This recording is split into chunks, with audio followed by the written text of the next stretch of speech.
বাড়িতে হঠাৎই দুজন অতিথি এসেছে, তাও আবার না জানিয়ে ভর দুপুরবেলা করে। ডাল আছে, ভাজাভুজিও আছে, তবে তরকারিটাই শেষ। পাশের বাড়ি থেকে মটরশুঁটি ধার করে এনে বসিয়ে দিলাম 50% সেদ্ধ করতে। এদিকে ফ্রিজে থাকা পনিরটিকে টুকরো টুকরো করে কেটে অল্প তেলে ভেজে নেব একটু লাল করে। ভাগ্যিস পনিরটা কাল রাত্রেই বানিয়ে রেখেছিলাম, নইলে তো মান সম্মান মাটিতে মিশে যেত।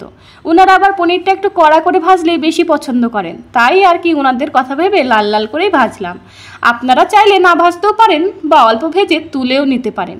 এবারে বেশ কিছুটা পেঁয়াজ কুচি ওই কড়াইতে দিয়ে দেব। হালকা নরম করে ভেজে দিয়ে দেব লঙ্কা, আদা আর 2-3 কোয়া রসুন। ওনারা কিন্তু মটর পনিরে খুব বেশি রসুনের ফ্লেভার পছন্দ করেন না, তবে আরেকটু আদা রসুন ইচ্ছে করলে দেওয়া যেতেই পারে। এবারে কিছুটা টমেটো কুচি অ্যাড করে দেব। টমেটো দেওয়ার কারণে মশলার স্বাদটা খুব সুন্দর ব্যালেন্স হবে। বেশ করে নাড়িয়ে চাড়িয়ে দিয়ে দেব কয়েকটা কাজু বাদাম। বাপরে, কাজুর যা দাম, রান্নায় দিতে বেশ কষ্টই হচ্ছিল, তবে স্বাদের জন্য তো দিতেই হয়। তারপর এগুলো ঠান্ডা করে মিক্সিতে পেস্ট করে নেব। ওদিকে ওনাদের আবার খিদে পেয়ে গেল, তো চলুন ফটাফট রান্নাটা করে ফেলি। কড়াইতে অল্প একটু তেল দিয়ে দেব শুকনো লঙ্কা, দারচিনি, এলাচ আর ওই মশলা পেস্টটা। চটপট চটপট করে ফোটা মশলার মধ্যে দিয়ে দেব পরিমাণ মতো হলুদ গুঁড়ো আর লঙ্কা গুঁড়ো। বেশ সুন্দর করে নাড়িয়ে চাড়িয়ে কষিয়ে নেব, নইলে কিন্তু হালকা কাঁচা গন্ধ বেরোতে পারে। এবারে মশলাটার মধ্যে দিয়ে দেব স্বাদ মতো নুন। তারপর আবার কিছুক্ষণ গায়ে জুড়ে ঘুরিয়ে ফিরিয়ে দিয়ে দেব 50% সেদ্ধ রাখা মটরগুলো। যার বাড়িতে ধার করেছি জানি না সে আবার গালাগালি করছে কিনা। এবারে ভেজে রাখা পনিরের টুকরোগুলো মটরশুঁটির মধ্যে দিয়ে দেব। গালাগালি দিলে দিক, আগে রান্নাটা তো করি। নাড়িয়ে চাড়িয়ে দিয়ে দেব পরিমাণ মতো উষ্ণ গরম জল। যদি তাড়াহুড়ো করে বা ফাঁকিবাজি করে রান্না করেন তবে ঠান্ডা জল দিলেও খুব একটা অসুবিধে নেই।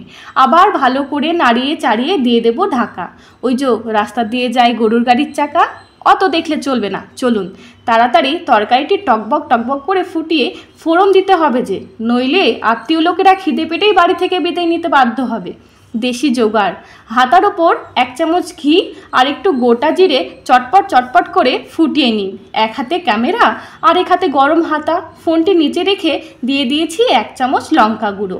ঘিয়ের মধ্যে গুঁড়ো লঙ্কা লো ফ্লেমে যখন হালকা রং বদলাতে শুরু করবে, তাড়াহুড়ো করে না, রিল্যাক্সে ফোড়নটি দিয়ে দিন মটর পনিরের মধ্যে।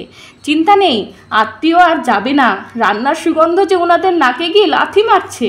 বেশ সুন্দর করে নাড়িয়ে চাড়িয়ে নুনের স্বাদ চেক করে নামিয়ে আত্মীয় বা বাড়ির মানুষগুলোকে পরিবেশন করুন, রুটি, ভাত বা লুচির সাথে। কি ভাবছেন মটর পনিরের বাটিটা ভর্তি নেই কেন?